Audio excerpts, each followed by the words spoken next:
আমি টোটো পেলাম কৃষ্ণনগর থেকে, এই স্টেশনের বাইরে থেকে। এই দাদার নামটা বলবেন তো একটু? আব্দুলদার টোটোতে আমি উঠে গেলাম। তো হ্যাঁ, 1 নম্বর স্ট্যান্ড থেকে কৃষ্ণনগর 1 নম্বর স্ট্যান্ডে আব্দুলদা থাকে সবসময়। তো ওইখান থেকে উঠে আমরা এখন যাবো মেইন আগে রাজবাড়িটা দেখতে এসেছি। কেননা ওই ছবিতে গল্পে দেখে না, ওসব ইউটিউব আর ফেসবুক আর গুগলে দেখে লাভ নেই। সামনাসামনি দেখার যে মজা, এক্সপিরিয়েন্স, ওটা একটা আলাদা অনুভূতি। ওটা কোনোদিনও কোনো মোবাইল বলুন বা টিভি বলুন বা যাই বলুন, ওগুলোতে দেখে আপনি সেই অনুভূতি কোনোদিনও পাবেন না।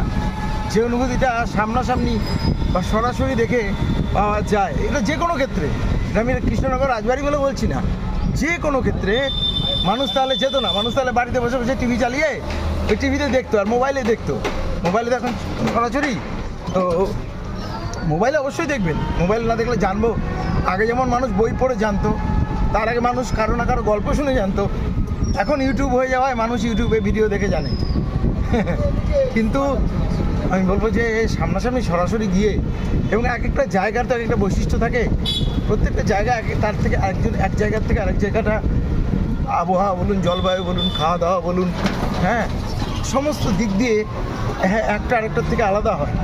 তো তার একটা নিজস্বতা থাকে, তার একটা আইডেন্টিটি থাকে। এই যে দেখুন এখানে একটা খাল, দাদা এটা কী খাল? দিঘি, এটা একটা দিঘি। কোন দিঘি এটা? নাম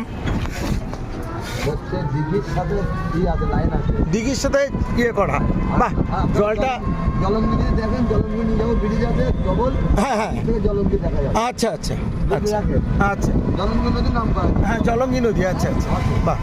এখানে একটা দিঘির সাথেই যোগ করা, খুব সুন্দর, জলটা পরিষ্কার, খুব ভালো লাগছে। হ্যাঁ, সেটাই তো বললাম যে এক একটা জায়গার এক এক রকম পরিবেশ। সেই পরিবেশটা, সেই জায়গায় যদি মানুষ না যায় তাহলে মানুষ বুঝতে পারবে না। তো এরকম কৃষ্ণনগর এমনই একটি জায়গা, ঐতিহাসিক শহর। সব থেকে বড় কথা, রাজা কৃষ্ণচন্দ্র ভালো ভালো সবজি চাষ করছে, সেগুলো আচ্ছা আচ্ছা, বড় বড় মাঠ। বাহ বাহ বাহ, এখানে আছে, বাহ, দারুণ দারুণ। কফি, সেটা লাউ ঝুলছে। আচ্ছা আচ্ছা, বাহ, দারুণ দারুণ আছে এখানে, মাঠের চাষ হয় তো, চাষের মাঠ। ঠিক ঠিক। তো সেই আর কি, এখন দেখা যাক